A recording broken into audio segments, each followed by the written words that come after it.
All right, Dirty Sports, episode 670. We're live in 5, 4, 3.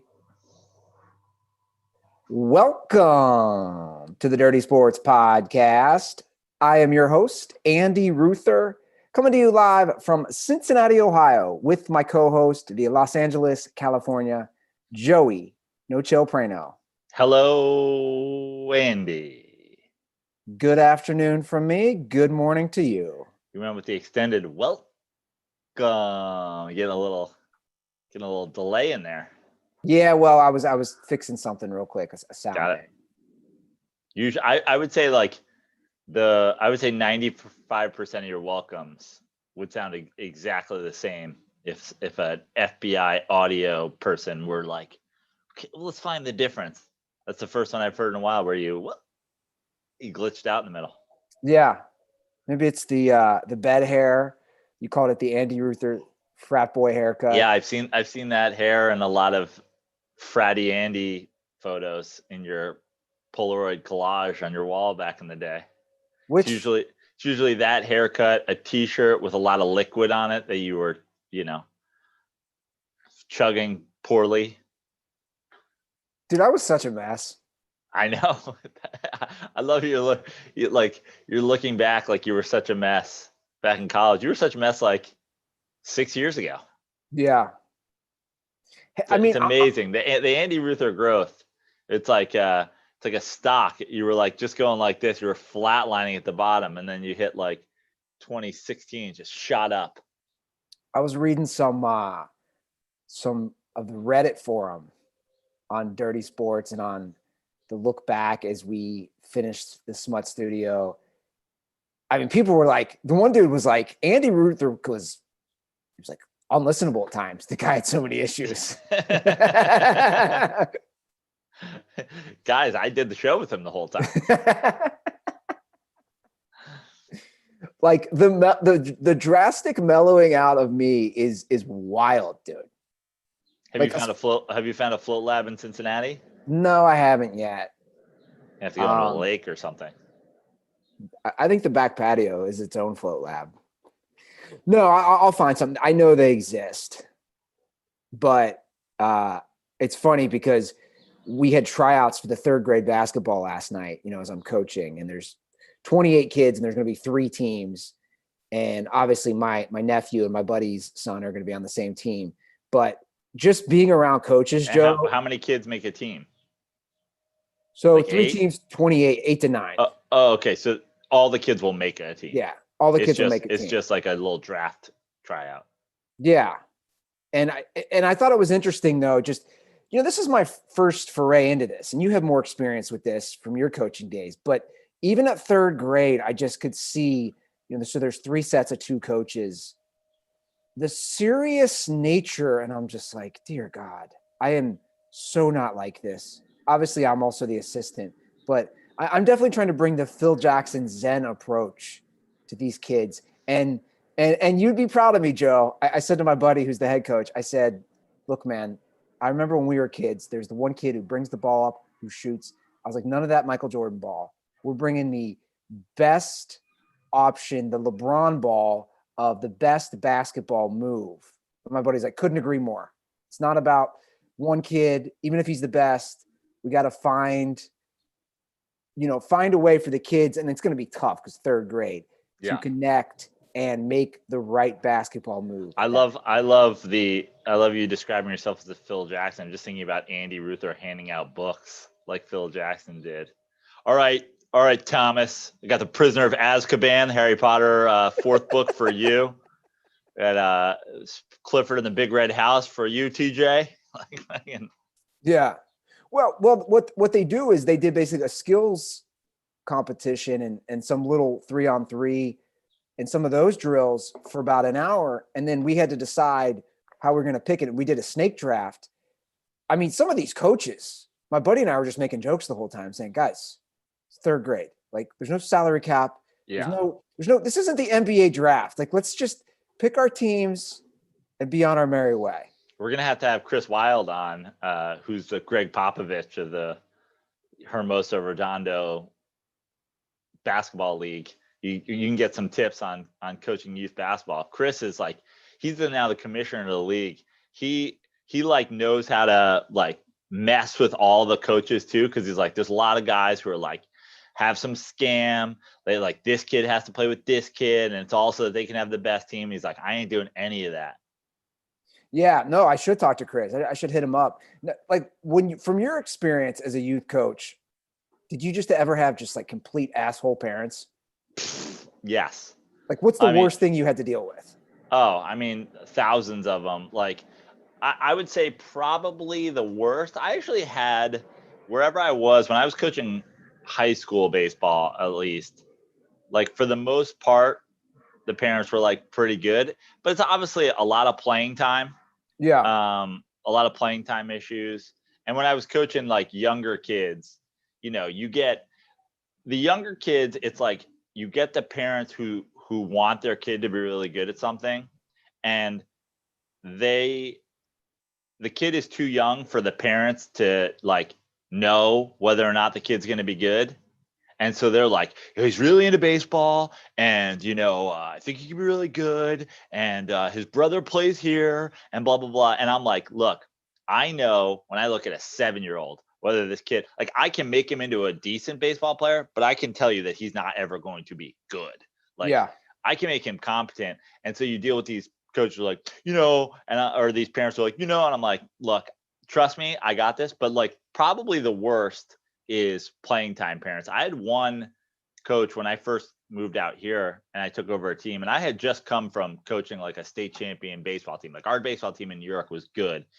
And I took over some like school here that was like known for music and like art and stuff like that. It's not like an athletic school. And it was basically everybody who tries out makes the varsity. And this one kid was incompetent. I mean, he could not play baseball at all. Big burly kid. And in 3 weeks of basically spring training, I took the kid from not being able to hit like a fly with a tennis racket to being able to like decently hit a baseball.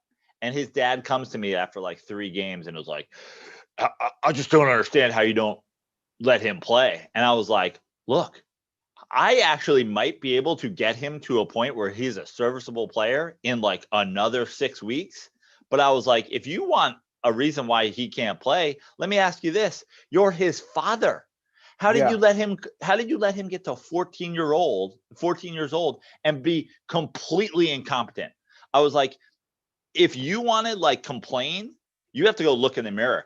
Don't ever teach your kid anything. He's a horrible baseball player. And I have actually made him somewhat serviceable. I was like, this is 100% on you. He doesn't play because you're a bad dad. And he was like, what? Yes. You told him that? Yeah. Because he like wanted him to play baseball, and he was like aggressive with me about him playing baseball. But the kid like literally couldn't catch, couldn't throw. And I'm like, you're his dad. If you had taught him to throw, I wouldn't have had to spend the last 3 weeks teaching him to throw.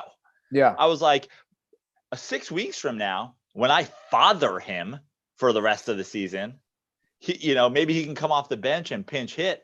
But for now, I'm literally out there doing Field of Dreams with him and having a father-son catch with him and teaching him how to catch a baseball. And it was funny because he was like a comedian. Like, he'd worked like the ice house back in the day, and he was like, I know a lot of people in this business. I will. And he was like threatening my career. Wow, that's hilarious. Yeah. That's funny. Yeah, my buddy, it's good obviously because my buddy's son is on the team, and he said going in, it wasn't even about the best players. My buddy goes, at this age, right, 3rd grade. Yeah. He goes, I'm going to also avoid, I don't care if the kid's a stud athlete, parents who are going to give us headaches. So totally. That was like his whole approach, which I love. Of I don't want to deal with parents who are going to be giving us, shit at age 8, age 9 for a kid. Well, and especially, and I've coached youth teams too. At like a young age, it's like it doesn't matter. I mean, when you talk about 12-year-old all-star baseball, right? Like maybe you can go to like a Little League World Series, but otherwise, like 3rd grade youth basketball, like no one knows who won last year. Like it's Yeah. really, it's truly not about winning and losing. You just have to have a good group of kids having a good time. Exactly. And that's, what we're going to teach. And I'm looking forward to, the days with the suit on as I go full Brad Stevens with the plays. I'm not doing any of that. Oh, I think my biggest piece of advice for youth basketball is at some point, like, take out some tape, mark the floor, and just make like literally zones and be like, on offense, don't leave this box, because they swarm around the basketball like flies to a light. Sure. And then you just have a pile of kids. We're not allowed to play any zone defense. It has to be man to man. Yeah. It's like the old NBA rules, which I get.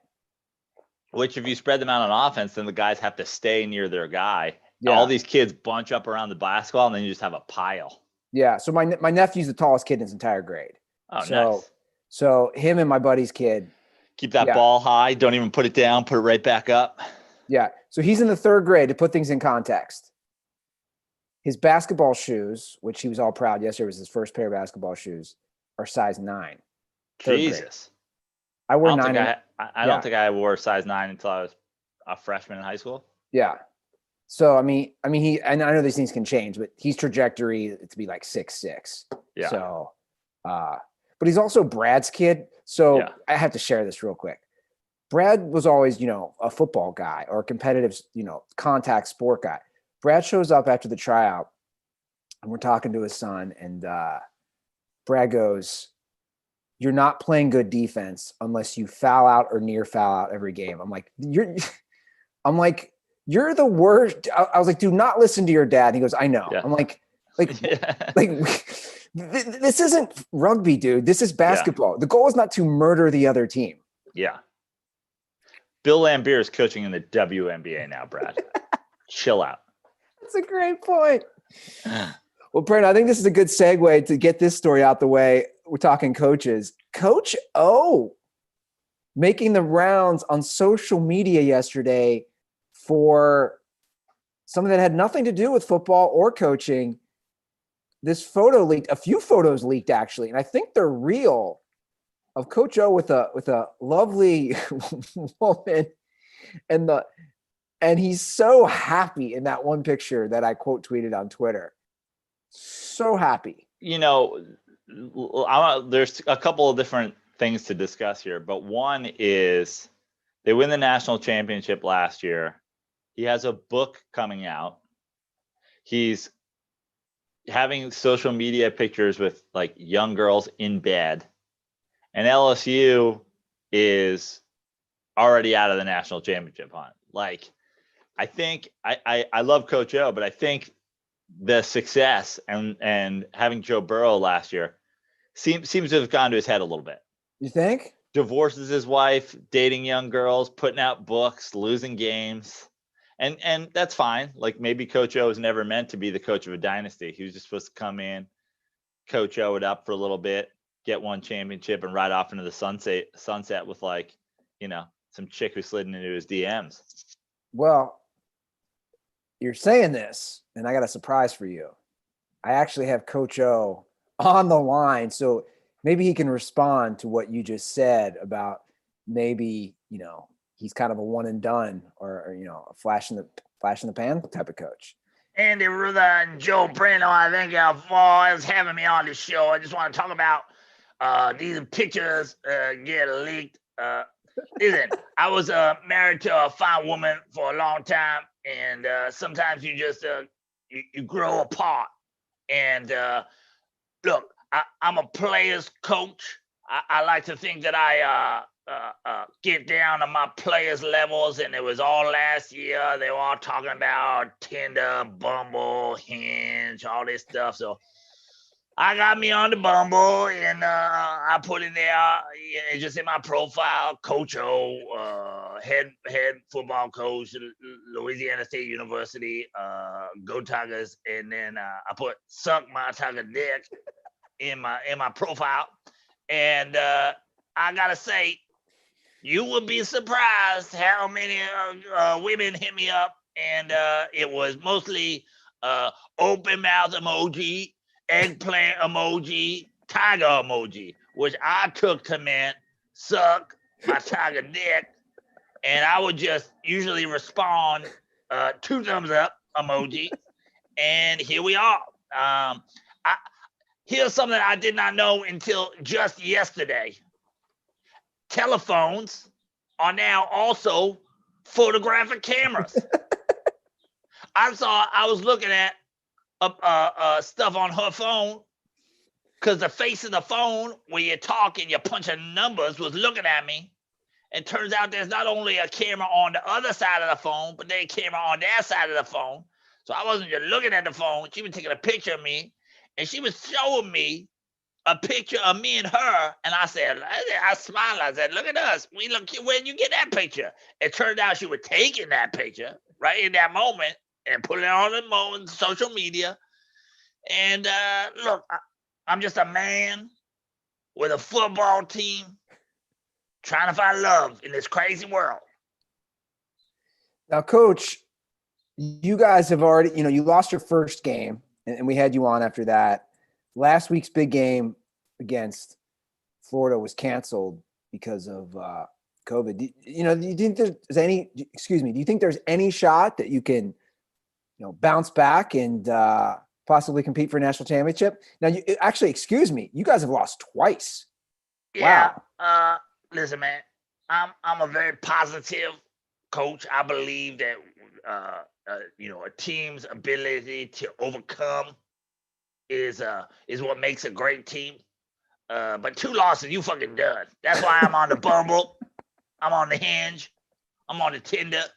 I got a Raya, which is for the famous people. They said this is like a Tinder for the famous people. I said, I'm famous. I'm Coach O, national champion, head coach of the Louisiana State University Tigers.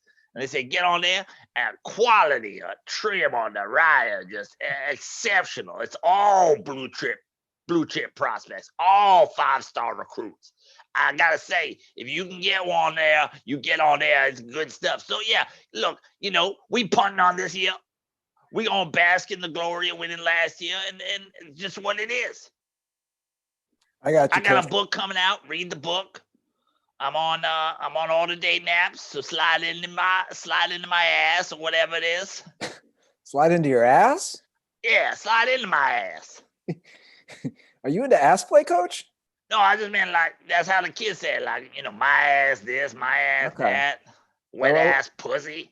I wasn't sure, Coach. Well, Coach, I know you're a busy guy. You got Bumble, you got Hinge, you got Tinder, and you have a football team to coach. That's right, and we may not play a lot of games because look, I'm on Tinder.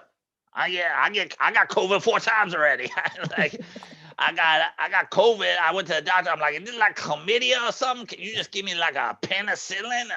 Put that cillin in my penis so I can get rid of this COVID. And he's like, I like that, Coach. You better be careful. You're gonna die. I was like, ain't no coronavirus taking down old Coach O. I had polio back in the day. I had HIV in the 90s. I had it all. So you ain't taking me down with no corona. One time after we played in the Citrus Bowl when I was coaching at USC, I had 200 coronas in one weekend in Key West. I ain't getting taken down by no corona. Coach O, always a pleasure to have you on. Thanks, Coach. Thank you for having me, Andy Ruther. Joe Brando, great to see you as always, sir. Whew. Wow. Man, Coach O. I mean, he really revealed a lot right there. Look, looks like, to the victor goes the spoils, as they say. I mean, HIV survivor. This guy really has done it all. Well, Joe, He said he had it like it's gone now. Yeah, He didn't even. I don't think is he giving Bumble girls HIV? so many questions that need to be answered. We just don't have enough time for that. Well, let's get to the World Series. But before we do that, Dirty Sports is proud to be presented by FanDuel Fantasy. Dirtballs, the NFL season is here. Major League Baseball is here. All the sports are here. Sports are back. They've been back. So go download and open the FanDuel app. It's an easy-to-use app. You can pick a new team every game when you're playing during NFL Sunday. Different and unique contests across sports, so not just football, in relation to your skill level. Compete for cash payouts. Right now, FanDuel is offering users the chance to play free this NFL season. No deposit required. Just sign up and FanDuel will give you a free entry to a contest each week of the football season where you can win real prizes. Plus, for those folks who want to deposit, if you want to make a deposit, FanDuel is offering up to a $500 bonus instantly when you make your first deposit with our 20% deposit. When you make your first deposit with our 20% deposit match. There we go, Andy. To do all this, simply go to fanduel.com/dirty or download the FanDuel Fantasy app to play now. FanDuel, more ways to win. Once again, that's fanduel.com/dirty. Okay, Prano, we are 2 games into the World Series, and I think as expected, we got a good series. It's all knotted up. The Dodgers coming out and getting game 1 in strong fashion had me worried for a minute. I thought that there was a chance, that the Rays, which are obviously a very young team and made the World Series after having the best record, I thought there was a chance that, they could run into a buzzsaw, as has happened to a lot of young teams that overachieve. Not that the Rays are overachieve, it's a short season. So what these teams are made of is whatever happens this year. But I was worried for them. So getting a game 2 victory and fending off the Dodgers in game 2 when the Dodgers made a late push to come back, I think is good, is a good sign for them, and we should have a good series. Yeah. And I think we're going to get a lot of runs. Isn't that what we're expecting this series? Yeah, it seems like it. And it's just amazing that Dave Roberts, literally every game, does some Dave Roberts things. I mean, he took his pitcher out after an inning and a third yesterday. Yeah, well, not even that. I guess my question to you, which, I don't know if you watched the post-game show, and they were debating, and it seemed like there was, at least among A-Rod and Big Papi, a adamant consensus of why is Buehler not starting when he's got the full pitcher's rest, and don't you want to get your guns out the way and maybe take that 2-0 lead? Yeah, absolutely. And when you look at that, you get a good start from Kershaw in game 1 and you get a win in a Kershaw win. That's the momentum. If it had been flipped, if they had started Buehler game 1 and you get a win, it seems like a no-brainer that you come back with Kershaw in game 2. So Buehler is your legit best guy, whether he has, the most experience or not. The idea of not starting him game 2, I just don't even understand it.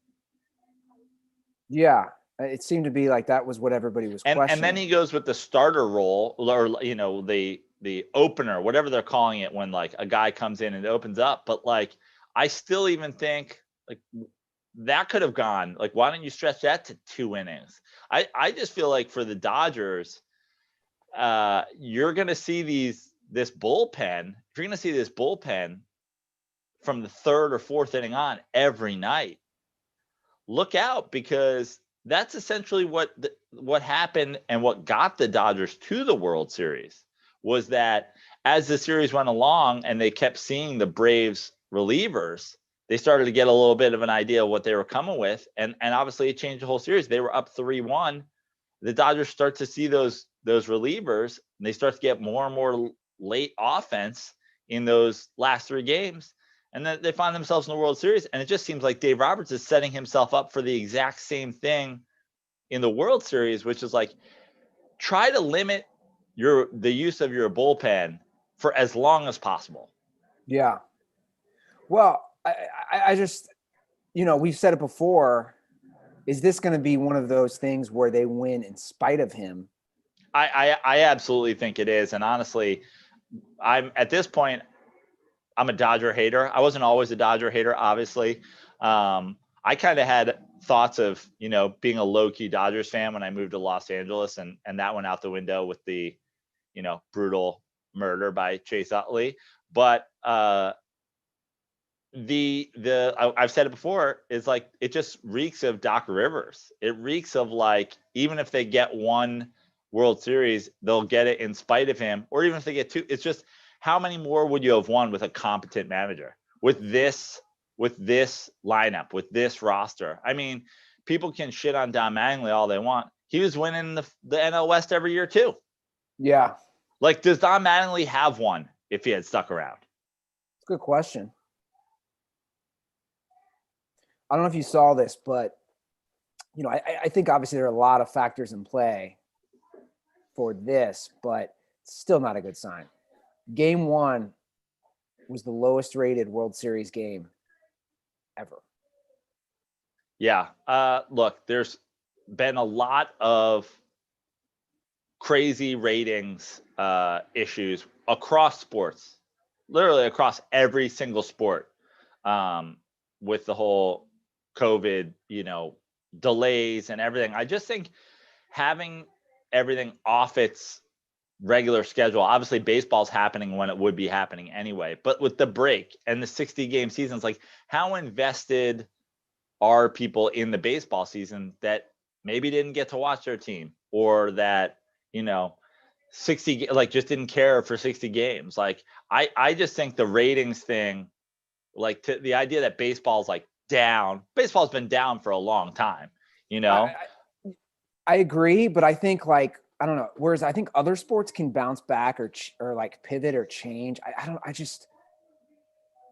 But basketball was down. The U.S. Open of golf was the lowest ratings in however many years, like at 50% of the audience that it got last year. It's like everybody wants to point to everything, Oh, in the NBA, no one's watching because they're woke. It's like, I don't remember a Black Lives Matter statement in baseball. So is it just people don't care about baseball?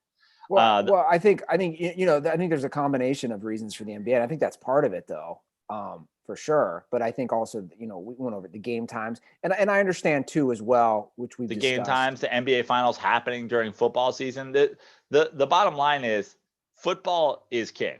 100%. And that's for a lot of reasons, but mostly it's for there's 16 games. Yeah. So every game matters, and when you take every game matter and you drop one of those on a Tuesday night or a Monday night, no one cares. Like the NBA finals, it's like, it's still the Lakers and the Heat, two franchises that generally have known to have fans that are like, meh, whatever. Yeah. No, it's interesting though. I just think baseball is, I don't know, man, I'm already looking ahead just for myself, like the discussion as far as in this city, where fans will be for the 2021 season. And I, from everything that I'm reading, is like, that might not happen until after All-Star break. It's a sport we both agree, right? You need the fans. I mean, it's not missing a beat in the NFL because ratings are still huge. But especially for revenue purposes, baseball needs fans. I mean, for sure. Absolutely. Like they're the professional league that makes the most on people going to the game. And again, this is based on, it's a long haul thing. It's 162 games. You have 81 home games to sell parking. You have 81 home games to sell hot dogs and beers and the whole thing. It's like, they need it for revenue. And I think also when you go to, like, I know people who are huge football fans that go to 0 football games ever. Yeah. Ever. Because it's expensive. There's only so many of them. In a lot of places it's cold. Like, people, and NFL tickets are hard to come by. Like, I know people that don't go and are severely invested in the NFL, from fantasy to everything. I just feel like you go to a baseball game, you have that experience, it ups how much you care about the team. I agree. And again, the ratings are down, and I'm not surprised by that. I think it's a combination of a lot of things, but the ratings discussions, I just hate how people try to use them and use lower ratings to for whatever they want to say is happening. You know what I mean? Oh, you're woke, or oh, no one cares about basketball anymore. Oh, no one cares about baseball anymore. It's like, well, but Joe, there are truths in those statements, though. I mean, there are nuggets of, yeah, there are, for sure. So basketball is down because of Black Lives Matter things. It 100% plays a part. And golf 50% of the US Open is down because they're the most white sport that doesn't ever talk about politics? Look, man, this isn't me. This is a look. Football players are where it starts. They're kneeling. They've got the things on the helmets. Joe, They're doing whatever. It's not as big. You know that. Come on. Baseball, not doing it at all, down more than any of them. Look, we're comparing different sports, but when you specifically brought up the NBA, it 100.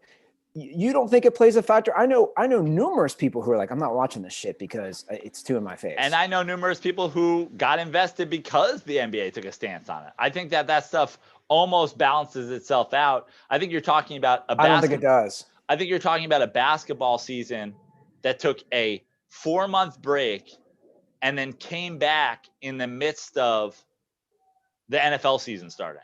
Look, I agree. I think there's multiple factors. I'm not saying it's one single factor. Like I already said, games at 10 a.m. Pacific time during the playoffs. Like there are multiple factors, but I definitely think the NBA's approach and the social justice stuff, I'm not even saying whether it's right or wrong.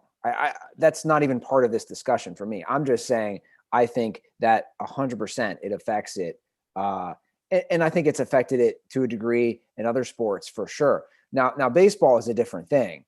I think baseball is just the lack of care, for lack of a better term. Just they're competing against everything. They were competing against the NBA and the NFL, and it's crazy because obviously the Rays are not a franchise with good fan base or anything. But the Dodgers are a historic franchise, right? Right. But baseball has been going down forever, and that's my point. And it's like, to me, it's like all of this stuff can be true. I think there are people who have stopped watching the NFL because of social justice. But I'm just saying to blame any of this stuff, to blame anything besides every sport coming back together and the idea that we have Nielsen boxes in homes across the Midwest, as opposed to, who isn't offended by social justice things is young people, typically. Do you know who watches the NBA? Young people. Do you know who cut their cords? Young people. Like the idea that, people want to go out there and say like the NBA ratings suck because they're woke. It's like, you're just an old head who refuses to admit most people are probably streaming these games. Well, look, I 100% agree there too. Like I said, I think we need to keep in mind it's a variety of factors, not just one. Because we'd be hearing it from all these people. Like when baseball ratings are down, which they are and have been forever, we hear every year in the owners' meetings and in the owners' discussion and in the media, like this is what baseball is going to do to, need to save fans. I mean, we're both Mark Cuban fans. We both like him as a person, as like a businessman or whatever. It's like, if the guy's sitting back with his hands up, enjoying his time and doing Shark Tank episodes, it doesn't seem like he's all that worried that like the NBA Nielsen ratings are down. Yeah, no. And I think obviously he's tried to bring him in a baseball team. Yeah. And I think that's what, you look at the owners, and I always, want to talk about this. It's like the NBA obviously has more of the outgoing and flamboyant type owners like a Cuban or a Ballmer. And you don't obviously see that in the NFL, excuse me, or Major League Baseball. But Major League Baseball, in my opinion, the NFL doesn't need it because they have all those traits in their players. I mean, baseball is just, I don't know what it is. Like I think the people like me and you who are going to see 10 ball games a year are just so few and far between, Joe. They really are. I just think baseball's also, we talk about it being our national pastime. I mean, the entire country is invested in football. The entire country at this point is not invested in baseball. And it's not a worldwide game. Like, yeah, there's a lot of Latin American countries, a lot of South American countries that like love baseball, Japan, but like you're still missing that global dominance that you get in basketball. I mean, football, even obviously they're trying to spread it, but like football is the NFL and college football at the same time are just fine with going, we just want to dominate Saturdays and Sundays in the fall in America. We're going to make plenty of money on that. And again, that's what football does great with fantasy and with everything, is they've convinced a lot of people who have never stepped foot on a football field, who don't have any like, personal attachment to these teams, to go like, I'm a fucking Eagles fan. Yeah. No, you're right. And props to the NFL for doing that. But the thing is, my thing is, stop criticizing other leagues, because they, like, don't you just comparing things on a football to this basis. It's like everybody likes to take a shot at everything when their ratings go down. It's like, dude, hockey's being played on, the Home and Garden network. No one's watching hockey. 0 people are watching hockey. I mean, you talk about no ratings. Nobody watches hockey. Is that true? Yeah. Nobody watches hockey. Yeah, I don't know anything about the hockey ratings.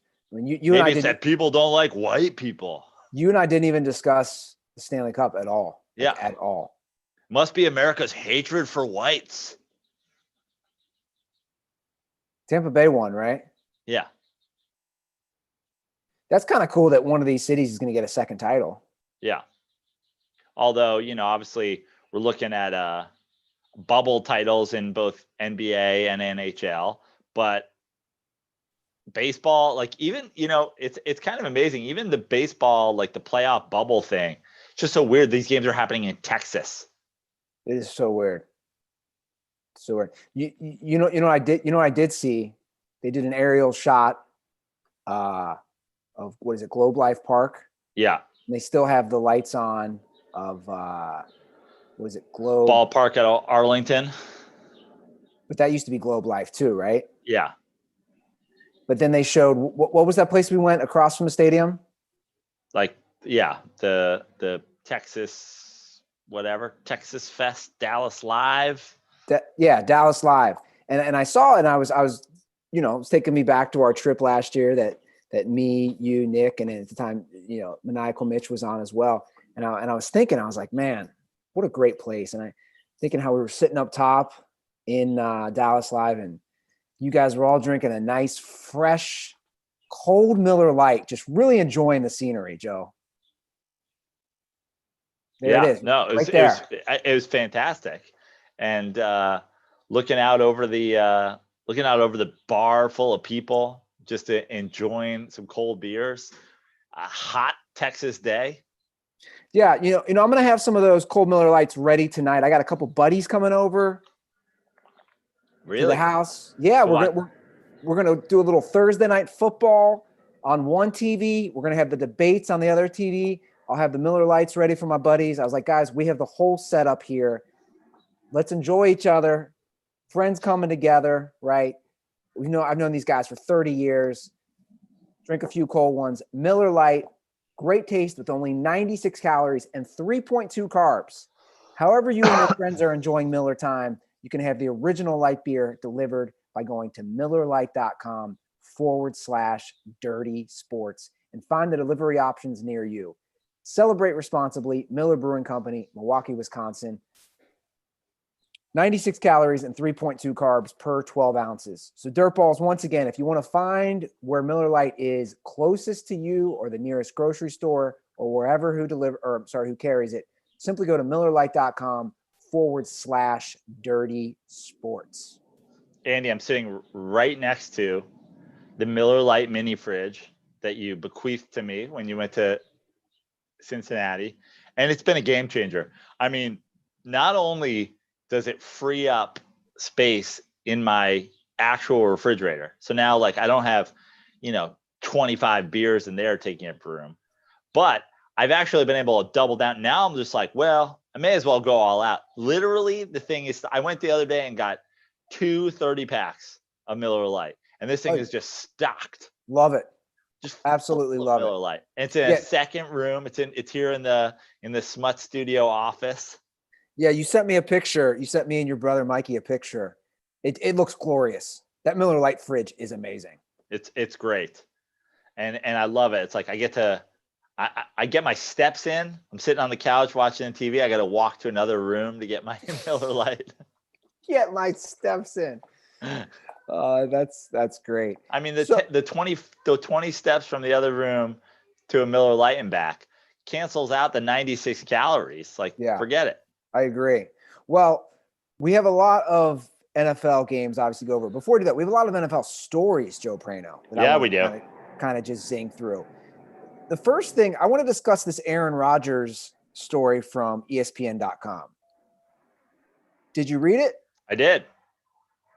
So I think everybody should read it. It's titled Karaoke, Trivia, and Frat Parties, Tales of Aaron Rodgers' Inner Weirdness. By the way, I don't like that title.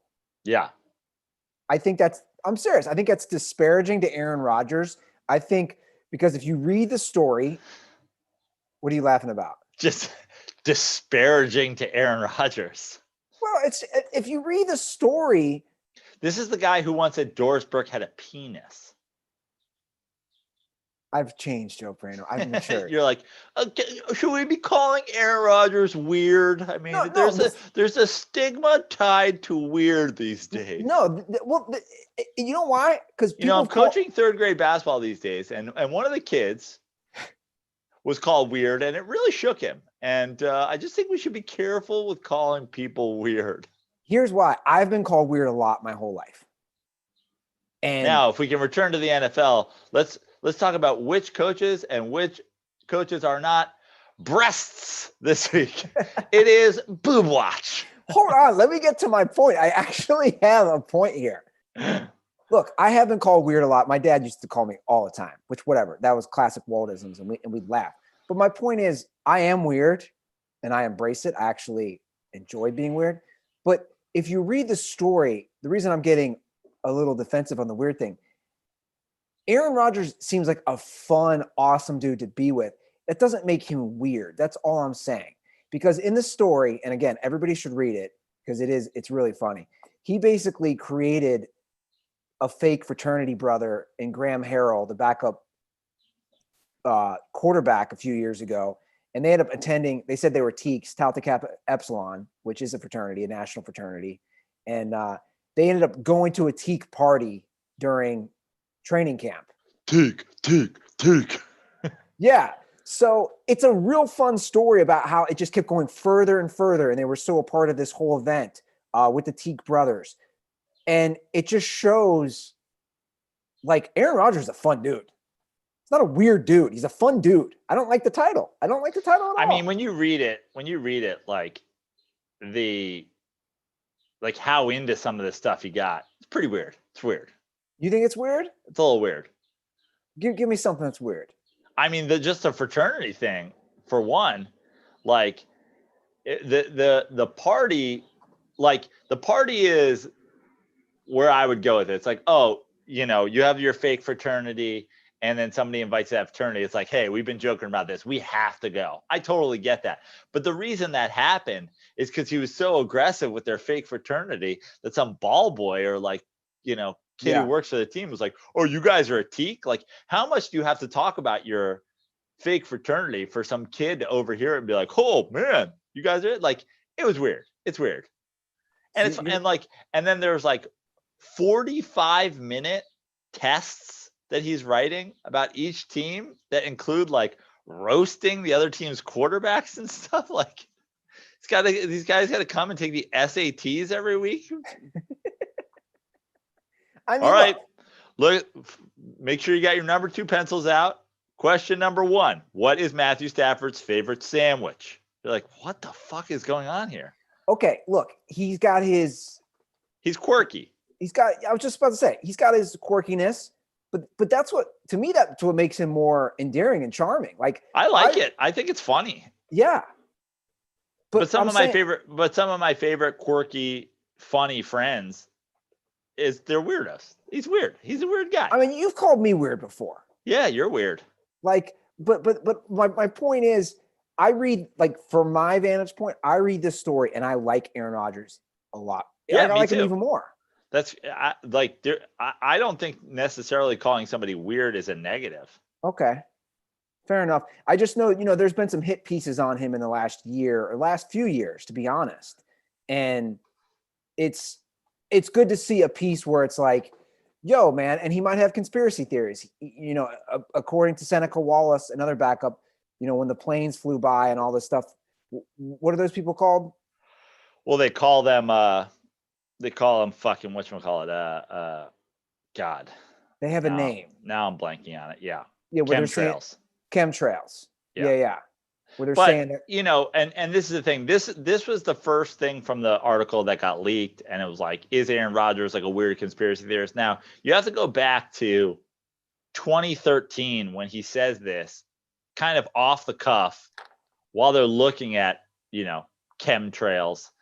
There's a lot of chemtrail conspiracies out there, but with conspiracy theories, it's like a lot of times something gets rolling and people get talking and whatever, and something happens, and then down the line, when a conspiracy theory becomes so popular that like scientists get involved and go like, those aren't chemtrails, they're this and the blah blah blah, and then people go, oh, okay, well now I know. It's like 7 years ago, chemtrail conspiracy theories were running wild. These days, most people are like, yeah, it's probably not.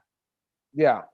So it's like, take everything with a grain of salt. Like, sure, was he fucking around? Was he serious? Has he learned? But like the idea that he said that in passing to Seneca Wallace, like, doesn't make me think that, he's a flat earther that thinks like, Ellen is drinking the blood of, young children, which she is.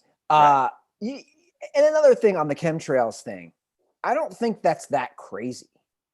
Like, when you look at conspiracy theories and you look at the range of them, right, Joe? Like, I don't think that's to say, at least this is just my point of view, to say, oh, are they trying to control us with whatever they're shooting out of the planes? Like,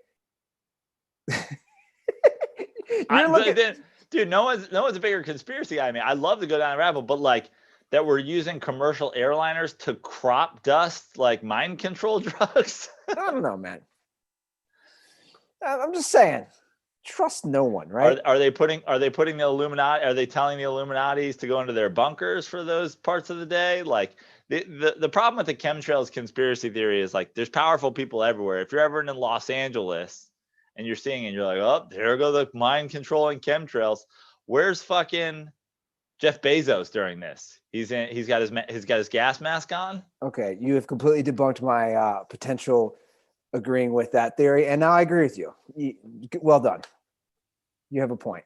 Some other stories. So OBJ has now been banned from LSU for 2 years for handing out money after they won their title last year. Yeah, that was a reckless, drunken, it seemed like, performance by Odell Beckham. That's kind of everything that you need to know about big time college football. Is like basically Odell Beckham was doing publicly what so many boosters do privately. Sure. Post those games, like going up with their jackets on, giving $100 handshakes. Odell was just a little bit wasted and just doing it a little bit more publicly. Like, I think we can safely say he's not the first person to hand the LSU Tigers cash after a big win. Yeah. I mean, I loved it. Just reckless. But I loved the recklessness of it. I did too. And also, who gives he can't go to an LSU game for 2 years? I think he'll be fine. Yeah. It was only $2,000 cash. Yeah. Yeah, I just, but I think they're gonna lose some scholarships. Like they take a hit. Yeah. I mean, they're just enjoying this. The whole university is just enjoying the Joe Burrow championship team. They're all like, the next 5 years are cream cheese. Coach O's plowing through Tinder girls. Like, I don't think they're super worried about they got a 5-year buffer grace period. Maybe I should hop on dating apps again in Cincinnati. I mean, honestly, I feel like you should probably start a blog about being a late 30s male returns from Los Angeles to Cincinnati and gets on the dating apps. Like, I'd like this. This is a reality show. I was gonna say my profile should be Coach O and everything Coach O would say. You took it to being like serious. Who knows what's on there, man? I assume it's limited pickings on there. You'll have to let us know. I got to share with the Dirtballs what you said to me when I was moving back. Like one of the first things you said to me. That was it. Do you remember? That I give you 6 months until you're dating some chick with 2 kids? No. Dirtballs are gonna love this. So I sit Joe down after a show in like August, and I tell him, hey man, I'm like officially going to go back, and obviously it's real serious. And Joe's like, I support you, blah blah, whatever you want. You've had a rough year, and it was so funny because then he says, "You go. What's that dating gonna be like?" Yeah, like that's where your mind went. Like something I hadn't even thought about. You were like, "What's dating for a guy in his late 30s in Cincinnati, Ohio, gonna be like?" Well, look, my thought process was just like your day to day, and what everybody needs, like in happiness. Like I think that you definitely are a guy who goes through stretches of being like, oh, I'm going to be all work focused, I'm going to be all podcast focused, I'm going to be all family focused, I'm going to be all like mental health focused, whatever. You're definitely a guy who has a bit of an addictive personality. You're like, I'm going to run. Sure. I'm going to run 200 miles today. Like, it's a bit insane, but like I've seen you go through this so many times. I've seen you go through your bouts of celibacy, and then I've seen you go through, heavy dating periods and whatever. I was just thinking, like, when you get to the point where you're like, what is somebody's needs there? Like, are you going to have, and I just thought about it, like, if I was you, like, where can you do comedy? Where, like, what's the dating scene going to be like? Like, what's the social scene going to be like, even just for friends? Like, I'm assuming most of your friends there probably have kids and, families. It's like, is there even anybody to like hang out with? Yeah. And obviously as a single guy, you're going to be surrounded by a bunch of people with kids, with families. You're going to be like, oh, that looks pretty good. Like maybe I should get on the dating apps, maybe, because you don't really go out, you're not, and especially during a COVID situation, but it's not like you're a guy who goes out to bars just to like meet people. I'm like, he's going to have to get on the dating apps at some point. And then I'm like, man, it's going to be a lot of like divorcees with kids. Well, look, man, I've been back. Because also what I said was in LA, yeah. In LA, you could be the 30-something guy who's dating like a 20-something girl. In the Midwest, kind of creepy. Yeah, I don't know. I mean, yeah, okay, fair enough. You're right. Like the LA thing, I think the standard LA thing is probably the same way in New York or any of the big cities. Like having your first kid at 45 is completely normal. I mean, even when we do like dirty sports trips or whatever, like when we were in Arizona last year, like me, you, and Laz, it's like a bunch of late 30s, early 40s guys, and like we're going out with a couple of dirt balls to like college style bars. You just go like, man, I feel old. And in LA, you go out, you can see 70-year-olds in the bar. You know what I mean? Yeah. It's like it's definitely a culture of like we're all just here in the biz doing our thing. It's like it's a little bit more. But I could argue that's a lack of maturity and growing up as well in that situation. If you're the 50-year-old who's at the Venice Whaler, right, creeping on the 25-year-olds. But it's just that may be more accepted for sure. That may be 100% true, but it's just the way it is. Yeah, you're not a weirdo. Yeah. Whereas I feel like a weirdo when we go to like, young people bars because we're hanging out with like dirt balls or whatever. I mean, even in the amount of times we were in like Austin with our boy Andrew, like we would do those shows, we go out to like, I'm 30 something. I'm like, doing Jaeger bombs. You were loving that, Frano. I was loving it. I also felt hella old. Yeah. I was also like, you guys, you think you're going to outdrink this old man? I got news for you. I got some great footage from that trip. Yeah. You were having a blast. Well, a good transition talking about the guy who's getting old and is definitely a weirdo. Antonio Brown apparently is getting serious consideration for the Seattle Seahawks. Yeah. I'm shocked. I'm shocked, but I'm not that shocked. Pete Carroll talk about weird. Pete Carroll's a weird guy. Pete Carroll read the Aaron Rodgers story. He was like, I got to get Aaron Rodgers out here to talk about chemtrails.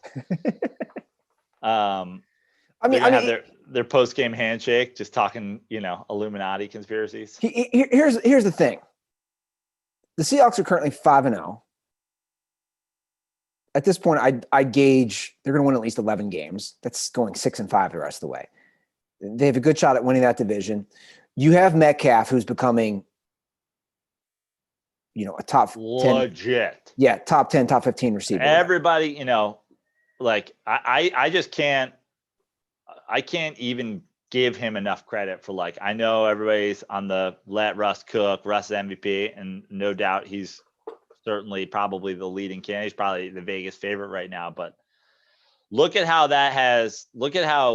just his production and everything has jumped just in getting an elite receiver. Well, I think it goes both ways, right? I think they help each other. But anyway, sure. You have Tyler Lockett, you have Metcalf, you got some nice other pieces around. You got, Olsen's old, but he's a nice piece to make. My point is this: you're 5-0. Your team's defense is not good. I personally, I'm not adding, and I know. Yeah, as a Seattle Seahawks fan, what do you want them to do? As a Russell Wilson fan who roots for him and his boys, I would not want, and it would help my cause because we're talking about my butt is at stake here with right? The L chain. So there are health concerns at stake here, but I just do not like, again, the team chemistry. It's their defense. Their offense isn't the problem. Right. I completely agree. It just seems like, the idea of adding a guy when you're undefeated who is a distraction.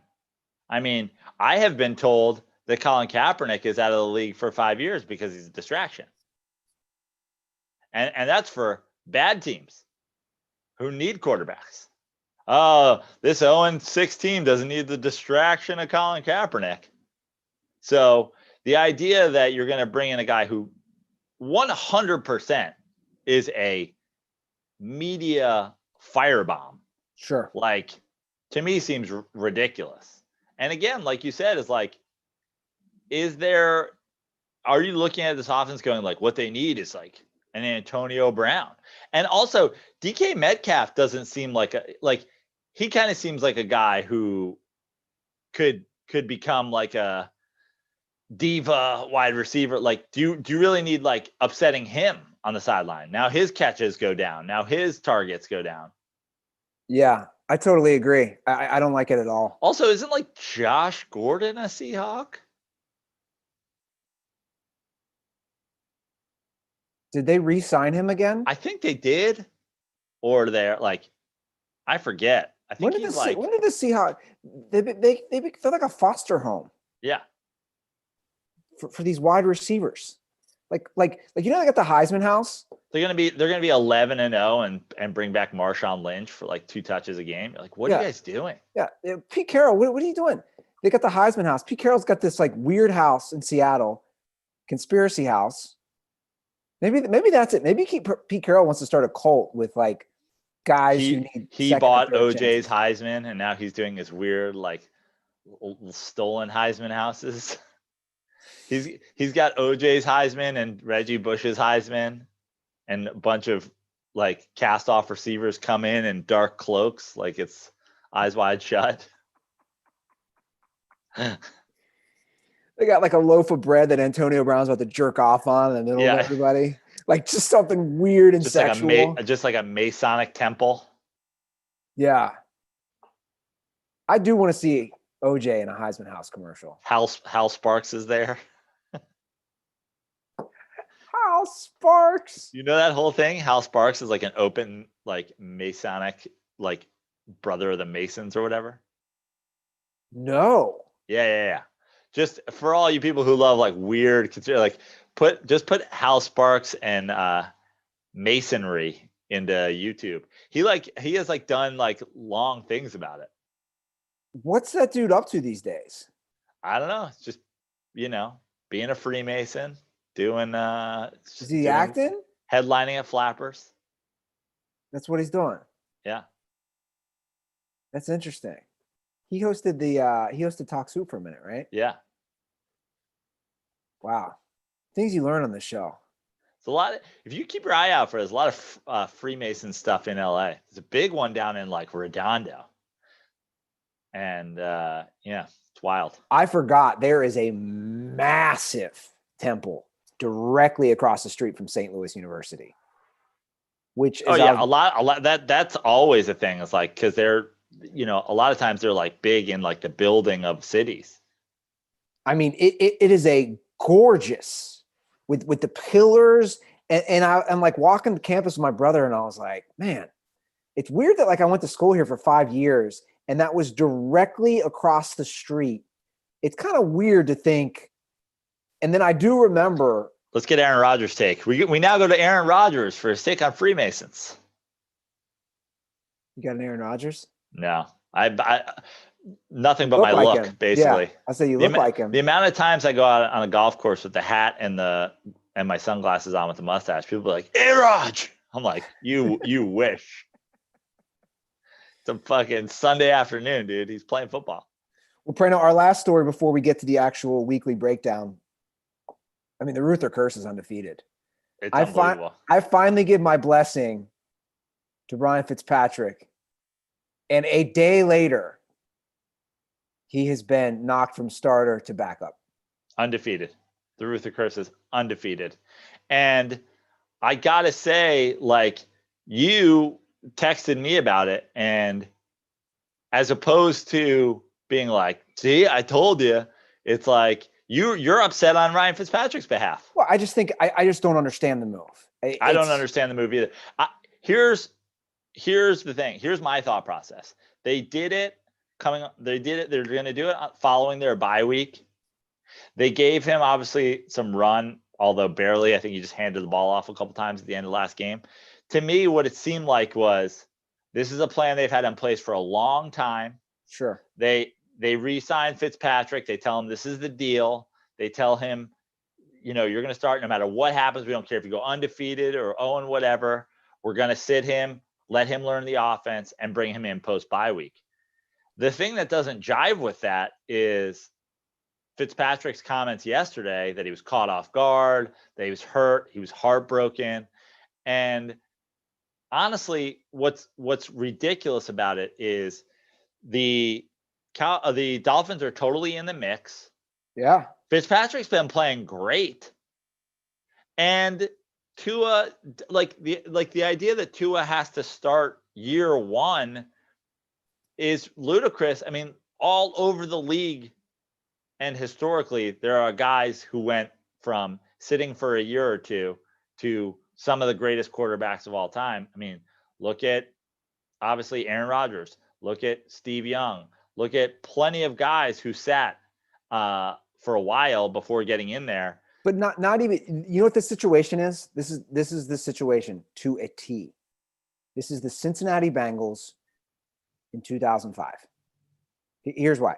The Bengals, it's very similar. The Bengals had John Kitna. I'd say it's very similar, right, to Ryan Fitzpatrick. A journeyman who was a backup, who was a starter, who could win a lot of games. The Bengals sat Carson Palmer his entire rookie year. They went 8-8 with John Kitna. I just see so many similarities. The Bengals were competing at one point. I remember that season. At one point in 2004. I don't know if I said 2005. It's 2004. At one point, the Bengals were 8-5, leading the division, and they lost their last 3 games. My point is, the Dolphins are in a very similar situation, right? They're 1 game currently out of the playoffs right now. They're 1 game currently out of first place in that division. The Dolphins can easily make the playoffs with Ryan Fitzpatrick. Also, I just think Tua's coming off an injury. Yeah, this doesn't work on numerous levels. Tua's injury. I just think Ryan Fitzpatrick gives them a better chance to win these days. There's like a million examples of evidence that you don't need this guy to get in there right away for his development. I mean, fucking Patrick Mahomes. Yeah, That. exactly. Like the idea that Patrick Mahomes can sit behind Alex Smith, but you need to get Tua in there on a Dolphins team is crazy to me. Yeah, also, you're building something. You've gone from nothing to something pretty quickly. The idea that you don't just let this play out and turn it over to Tua when you're eliminated from playoff contention, or you have a couple losses in a row, or I mean, they've won 3 of their last 4, or right? They've won 2 in a row. Yeah. I mean, I don't get it. And you have something going, you have chemistry going, and like I said, especially coming off an injury. All those guys you named weren't coming off injuries. All those quarterbacks. And also, let's go back to Fitzpatrick, who obviously I've been a defender of for a long time. Like, this is what happens to the guy. It's just not fucking fair. It's just not fair. And everybody, and you know, you were that guy for a long time. It's like, oh, if he's so fucking good, how come he can't? It's like, he shouldn't have lost his job to Jameis Winston. He should have been re-signed by the Jets. He shouldn't have lost his job to Tua. Like, this guy, he's kind of been fucked. I mean, besides the fact that he's been in the league for as long as he has and always gets another job because he's qualified. It's like, you know, you look at, I tweeted it this weekend, but like the amount of people that came after me when I talked about Fitzpatrick and his Jets career, Kyle Aronofsky, like Todd Bowles' defense looks awesome. And Ryan Fitzpatrick looks great. Jets fans want to whine and whine. It's always the coach. It's always this. It's always that. It's like, you guys did this to yourself. You said, fuck Ryan Fitzpatrick. Get him out of here. Todd Bowles is a joke. Get him out of here. If the Jets had Todd Bowles and Ryan Fitzpatrick still, where are they in the AFC East? Well, obviously, Ryan Fitzpatrick isn't the long-term plan, though, for any of these teams, Joe. No one needs it to be the long-term plan. But also... But that's what you're saying about him on the Jets. Sure, but aren't they how many years ago is that? Is Sam Darnold the long-term plan for the Jets? Probably not. I don't know. Long-term is the idea that you're saying a 35-year-old Ryan Fitzpatrick isn't the quarterback of your future is fine. But the idea of saying Ryan Fitzpatrick can't be your quarterback for 2-3 years while you build a team is ludicrous. He should look at all the teams that he played for and their quarterback situations after he left. Are you telling me that the Buffalo Bills wouldn't have been better in record this whole time if Ryan Fitzpatrick had been their quarterback for the last 12 seasons? I mean, off the top of my head, I don't know. I'd have to look back and see. There are reasons as well, too, that teams aren't keeping. I mean, he did get, let's not forget, he got a big deal with Buffalo. Yeah. And he didn't play up to it. That's also the truth. A lot of people love to put it on the quarterback, though. You know, what's Buffalo done? Well, they've obviously changed now that they have, you know, their franchise quarterback and a defense now. Look, back to the actual Miami situation. Yeah, I mean, it looks like we both in agreement. We don't agree with the decision. I think I not only do I not agree with that, I think it's fucked up. And Ryan Fitzpatrick agrees. He's basically on the record. Like, that was the thing when if he had not said anything and he just lets it happen, it's like, okay, this is a plan in place, and they sign him telling him that this is going to happen.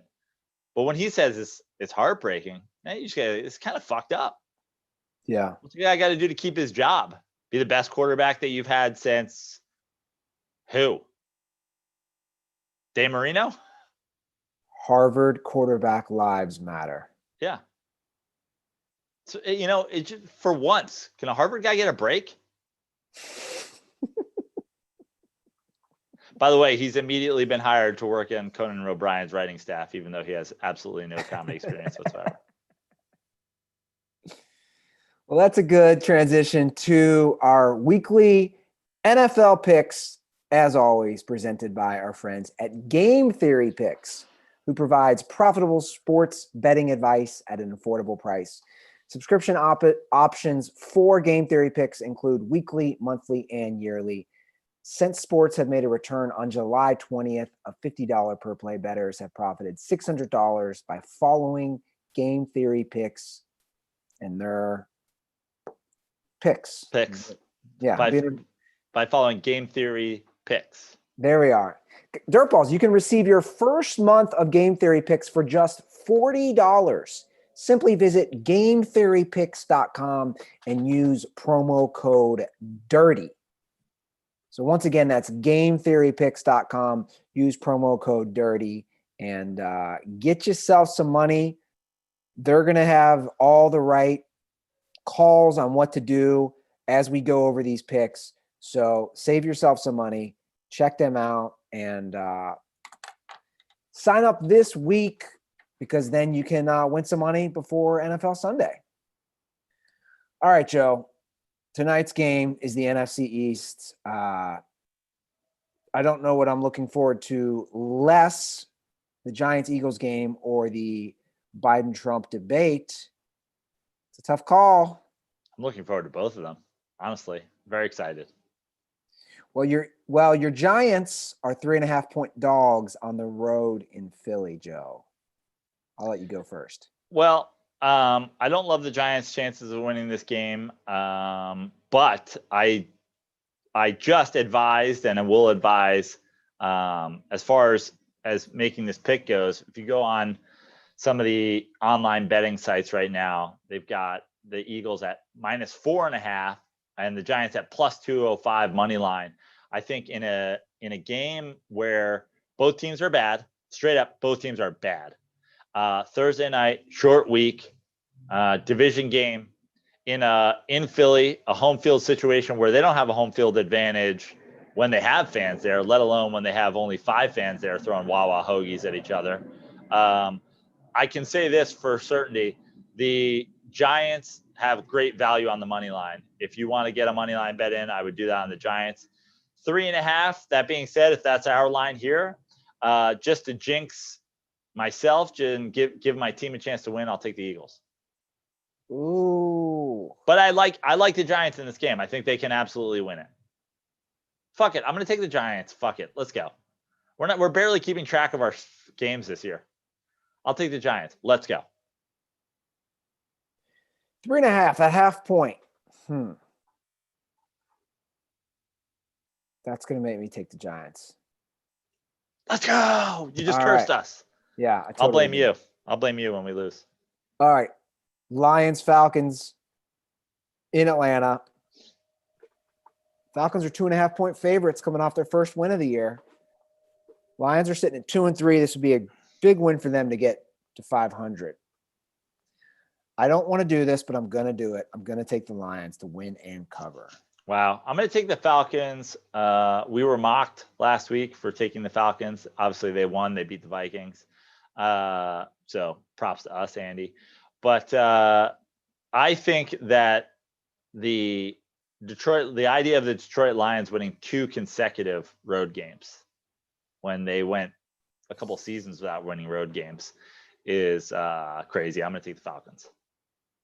All right. Well, and by the way, both these teams are very similar. It's like there's never any consistency. Never. So somebody's going to. They're both playing domes. I mean, somebody's going to have to win 2 games in a row. And yeah. I think it's the team with a new head coach. Well, the Battle of Ohio comes to about 15 minutes from where I'll be Sunday. Now, are there any fans at all allowed in Cincinnati? There's a few. You're not going to go to the game? No. Battle of Ohio? I think I've made my stance clear. I would not attend a Cincinnati Bengals game until Mike Brown and the Brown family no longer owns the franchise. What about like if next year, what if one of your 4 NFL teams come to town? Would you go to support an away team? It's just so tough because the money still goes to that owner.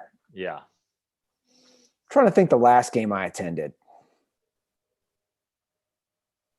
Well, it was the playoff game, right? Yeah. Wow. Yeah. It was that one. I had some funny moments where, going through pictures through my house. Here's a fun one. I was rehashing with my little brother. You've seen so many funny pictures in the last couple of days. You decided to bring back this hair. You're like, you know what? I like this. I actually kind of like how I look here. 2005, the Bengals had already clinched. They'd already clinched the playoffs. By the way, I was wrong earlier. That was the 2003 season with John Kitna. Now it's all coming back to me. Palmer's first year starting was 2004, which they also went 8-8. Anyway, 2005, Joe Brando, the Bengals had already clinched the playoffs. They had kind of a worthless game because they probably were not going to get a 2 seed, though. It's on Christmas Eve. I go with my little brother, Mark, Cutter, and Cutter's dad, and I get absolutely lit. I mean, like, lit. I'm wearing my Carson Palmer jersey. The Ruther family tradition was always a big thing on Christmas Eve and also Christmas Day, but Christmas Eve was like our immediate family. I come back, I'm like lit. All the pictures, I'm still wearing my Palmer jersey. I continue the drinking through the family Christmas, and we're opening a few presents. And I had like one of those giant cups from the Bengals game. Like those cups, they're like 32-ounce cups or whatever. Yeah. I had one of those just filled with white wine that my mom was drinking. What? Yeah. Okay.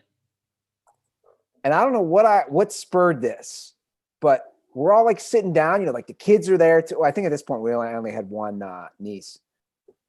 And I don't know why I said this, but I said something like, "Pass me that whatever, you fucking pussy." And my mom was like, "You're cut off. Take that wine away from him. Like, you're out of control." Like, that was it. Just calling somebody a fucking pussy. Joanne was having none of it. Love it. Joanne was like, absolutely not. And there's this picture which my family has sent around. Give me that Pinot Grigio. You don't deserve it. There's this picture where I'm hugging my mom, but it looks like we're about to make out how the way it was taken. And that has been a Ruther family tradition picture forever. Anyway, that's Andy Ruther goes to a Bengals game. Andy Ruther, Cincinnati throwback moment of the week. Brought to you by Skyline Chili and Applebee's. What else you got, Joe? Hit me with your Cincinnati stuff. You got anything else? That's it. There are no Applebee's near me, by the way. None. That Applebee's was replaced by Chick-fil-A. Oh, wow. Yeah. Have you know? I'll have you know. The Bengals are. I will have you know, sir. The Bengals are 3-point underdogs at home against the Browns, who just got their ass kicked. I'm going to take a Browns bounce back win. Joey Burrow. Three's too small for Joey backdoor. I'm going Bengals. I'm going Browns win and cover. I feel like the Browns have this beat bad teams thing, lose to good teams thing happening. The first game was that Thursday night game, which was a good game. Backdoor did cover. Yeah. I'm going to go Browns win and cover as well. Okay. All right, moving on. Pittsburgh. Ooh, 2 undefeated teams. This will be a good game. Pittsburgh at Tennessee. 1 point Titans favorites. Ooh. I don't know what to I like at some point. I guess this is the week. This is the week that my statement gets broken. I think the Browns are fine, but I still think that, Steelers. No, I know. I'm saying the Browns are a fine team. The Steelers obviously ran through them last week. I think you were correct. There's a little bit of Big Brother vibes that play into that game. Just one team that always dominates. I still need the Steelers to impress me. This is their chance to do it. I am going to take the Titans. I think the Steelers win and cover. I mean, Derrick Henry went absolutely nuts last week. I just think this game more is about Steelers defense for me. And I just don't see – I'm going to call it. Henry does not rush for 100 yards. This will be the game. I mean, if the Steelers win this game, I'm happy to say I was wrong and that they are legit. All right. Another divisional game. Carolina travels to New Orleans, where the Saints are 7.5-point favorites. Big spread here. Seems too high for me. I'm going to take the Panthers. I'm going to disagree. I'm going to say the Saints blow them out at home. All right. Buffalo travels to the Jets, who we just talked about. I will take Buffalo minus 1 million. 12.5 point favorites. Yep, not nearly high enough. I take him. I take 12.5. I thought it said 125, and I just bet it. Yeah, I agree. I'm going to take the. Love to see the Jets against the spread this year. Yeah, can't be good. They're 0-6 against the spread. Yeah, I'm taking the fucking Bills. It's unbelievable. I mean, that is bad. Just enjoy the stacks of money you get betting against the Jets. Yeah. Well, here's another team here's another two bad teams in the NFC East this time. The Cowboys, who Andy Dalton, holy shit, and Zeke fumbling. I mean, that was just – you saw me going nuts with my tweets on Dirty Sports. Yeah. I just can't say this enough. The Cowboys are one of the worst run organizations. I'm just going to say they are. Yeah. They are one of the worst run organizations. It's just a new Al Davis. He's just a new Al Davis. He does everything himself. He likes the flashy guy, whatever. And there's just Jerry Jones just doesn't know what he's doing. The only success they had is when Jimmy Johnson wrangled all that control away from him and made all those decisions on his own. And they haven't been shit since. And I love that. Yeah. I think that is a great comp, Prano. Jerry Jones is Al Davis 2.0. He really is, because if you look at those early Raiders teams from the late 70s, early 80s, they won a couple chips just like the Cowboys won 3 chips in 4 years. Guys, they have not been good for 25 years. Yeah. The facts do not lie. I loved that stat that ESPN showed. The Cowboys are in the same ranks with the Browns, the Lions, the Bengals, the Texans. Dolphins. Yeah.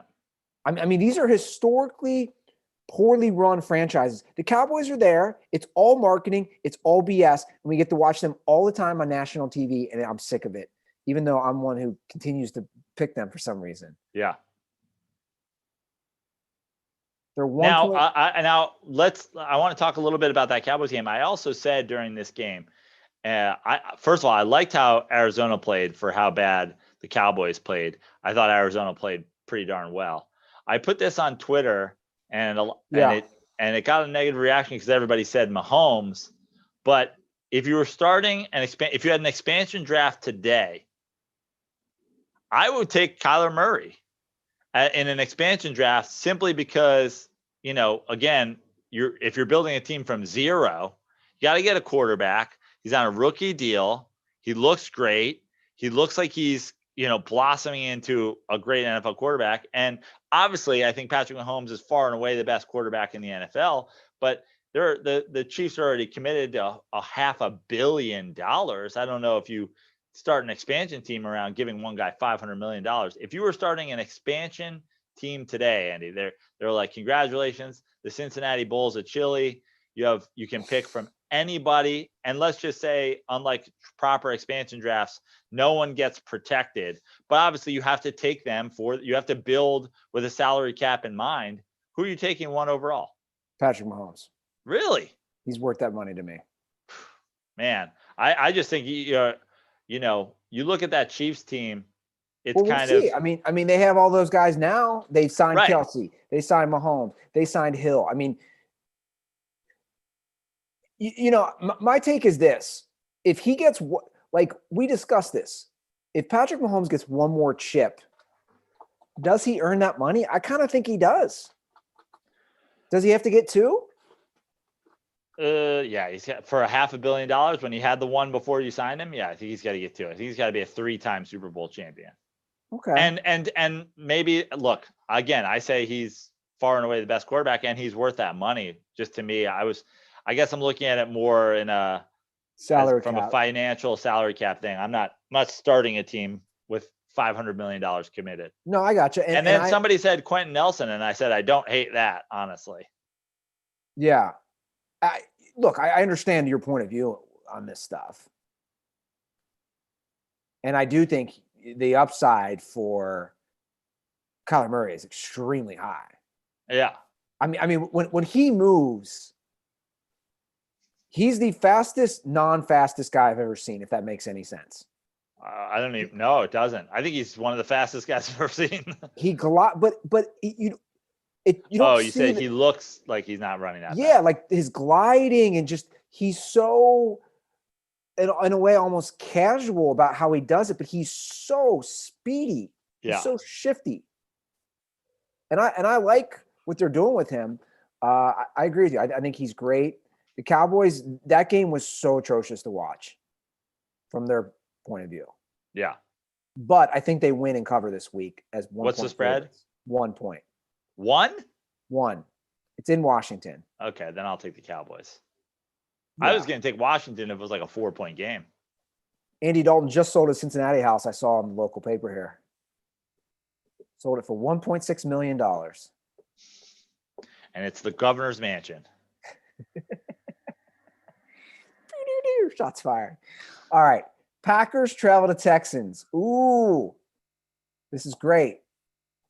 We have the guy who used to be coached by the boob against the guy teams who used to be coached by the boob. Yeah. It's a boob freedom bowl. Yeah. Houston's 3.5-point dogs against the Packers. I'm going to take the weirdo Aaron Rodgers to have a bounce back game after his debacle game against the Bucks. Yeah. I'm going to take Aaron too. Romeo Crennel's already calling for a 2-point conversion. The book says to go for it. That Cardi B boob thing, man. Did we title a episode? What was the last episode title? Yeah, Romeo Crennel's Cardi B's boob. I had to do it. It's hilarious. God, I think about her boob out of nowhere sometimes, and it traumatizes me. Like I just imagine you doing the waltz, standing out in the driveway, staring off into the distance. People going, "What is he doing?" So he's just picturing Cardi B's naked breast. Oh, like I've seen some maybe not the best boobs. Like that doesn't even compare. Like I can't even look at her the same way. I don't know if I can listen to her music anymore. Jeez. When she was drugging and robbing guys, you're like, that's fine. I mean, the boob, yeah, it took it next level. All right, the Seahawks travel to Arizona. Guy we were just talking about, Kyler Murray. 3.5-point Seahawks favorites. I gotta go with the Cardinals in this. Yeah, you see, it's a trap. That's a total. It's not even a trap. The Cardinals are 4-2. That extra half point. Like this is one of those games where neither of us are going to be surprised that the Cardinals win. The Cardinals beat them last year in Seattle. Yeah, I'll go with the Cardinals. I'll be rooting for the Cards, that's for sure. All right, Chiefs, Broncos. The Broncos are at home, but they're still 9-point dogs. I'll take the Chiefs. I agree. All right, moving right along. San Francisco travels to New England. This is an interesting game. Yeah, it is. Patriots are 2-point favorites. I'm going to take the Patriots based on the Bill Belichick loves to, butter up, circumcise the young great coaches in the league. Oh, you're the next genius. Come here, let me see it, and just spank their ass. But he's also giving such high praise to, I don't know if you're following, Kittle and Garoppolo. He's buttering them up. Yeah. Before he goes in for the kill. I'm gonna take the Patriots to cover at home. I agree. West to East, tough travel. Big win last week. I think the Niners, setback game. And if they don't, by the way, if the Niners do win this game, they're all the way back, right? Then they get to compete again. Are they back in the mix? The Niners? Yeah. I think so. I think this is a huge. I think this. I just think it can't be overstated how important this game is for the Niners. I think in a way it's both their teams. season. Their both season. Teams. Yeah. I mean, I think the Patriots could. I don't have a real fear of the Bills running away with the AFC East. Yeah. The Chargers are at home and they're 8-point favorites against the Jags. I'm going to take the Jags just because how are the Chargers 8-point favorites to anybody? Herbert's I think the looked really Chargers win good. that game, though. Who's your rookie of the year right now? Is it Herbert or is it Burrow? Both have one win. Yeah. I mean, are they? Is there somebody that I'm forgetting? I don't think so. Maybe a receiver. Yeah. I'm going to go Burrow. Yeah. Herbert's looked really good. No, he has. Absolutely. I am going to go with the Jags as well. All right. Sunday Night Football. Tom Brady in San Francisco. I'm sorry, San Francisco. Las Vegas, where the Bucks are 3.5-point favorites against the Raiders. I liked the Raiders in this game, and I liked the Raiders money line in this game until the entire offensive line got sent home with COVID. So I'm going to take the Bucks. Yeah, I agree for that same reason. I was excited for this game. I thought this would be a good Sunday night football game, and maybe it still will be. But man, it does suck that this is the kind of thing that we're dealing with in the season. Like yesterday, guys getting sent home. Basically, their offensive line room getting sent home. I know. All right, and the last game, Joe, is Bears against Rams in LA. Monday Night Football. Rams are 6-point favorites. 6 is a lot, right? No way I'm taking the Rams with that spread. I think the Rams win. I think the Bears cover. I see a low scoring game. The last couple of years, we've had the medium pizza bowls. They've been shootouts. Yeah, I'm going bet the under. I agree. All right, that's our week. What is this? Week 6 or 7? 7. I don't even know. Doesn't matter. Who knows? 7. Giants are 1-5, right? Haven't had a bye. Yeah, it's week 7. All right, those are our week 7 picks, and that's going to be the show for today, Joe. Now, Andy, before we finish the show, I did jump on Twitter for a second here, and one of the trending topics is clutch sports. An anonymous agent goes off on LeBron James and Rich Paul for costing clutch clients millions of dollars. It's illegal for a player, particularly if you're in the state of California, to be licensed to represent talent. There's a big story here. I didn't know if we wanted to it's trending. So I didn't know if we wanted to dive in. It's the top trend for me, at least. Give me the, you got any more information for me? Well, I can read this. I can read this post. It looks like one of these notes posts. I don't know what's happening. Now it's gone for you. Yeah, I'm going to find it again for you, Andy. Has it already fallen out of the news cycle? Yeah, because I'm not seeing it on mine. Okay. An anonymous agent, goes off for costing clutch millions of dollars. It's illegal for a player, particularly if you're in a state to be licensed. There's a big thing. There's at least 5 or 6 massive casualties. No one is saying anything, and you can even say that the union should take some responsibility because they represent all the players, not just LeBron James. Because this is anonymous. I hope you have the courage to put this out there because nobody is talking about this, but this is the reality. And if you ask any other agent what I just said, they would agree. They've been able to leverage KCP 2 or 3 years in a row because they have the power and they're forcing it down their throat. Nerlens Noel, there are 4 or 5 of them that have suffered millions of dollars from mismanagement, but nobody has the courage to support it because all the media wants access to LeBron. They want access to AD. Now I know it's this facade that it's Rich Paul, but it's really LeBron who recruits for Rich Paul. So it's almost like they're trying to control AAU at the NBA level. This is my AAU team, and they've carried that to the highest level. And because of his power and his prowess, the young players are seduced by LeBron James in the same way people were seduced by Michael Jordan with David Falk. He went from having Michael Jordan and a few other players to getting the top players in the NBA because of the Jordan factor.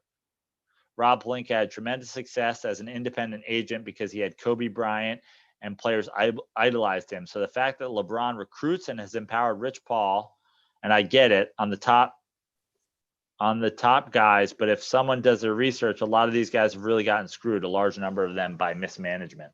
So how are they getting screwed?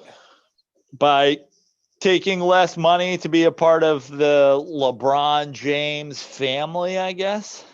So there's no personal responsibility for that player who decided to do that.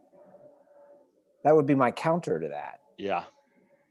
Sorry, it was trending, and I thought it was worthy. No. This always happens to us. Next thing you know, we get hit to Thursday, and it's long gone. No, I'm just curious. No, it's an interesting discussion. I'm just curious, right? Like, if you decide you want to play at a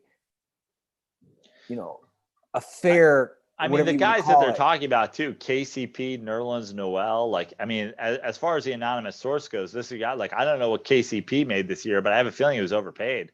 Unless he got $15. I mean, the guy showed up for 2 games in the playoffs. What was the guy's salary?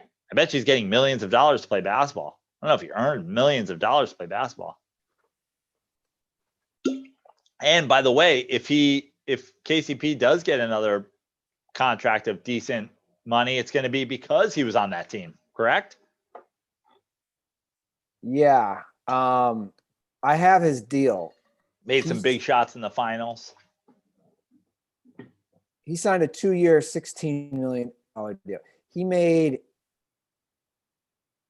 $8.4 million this year.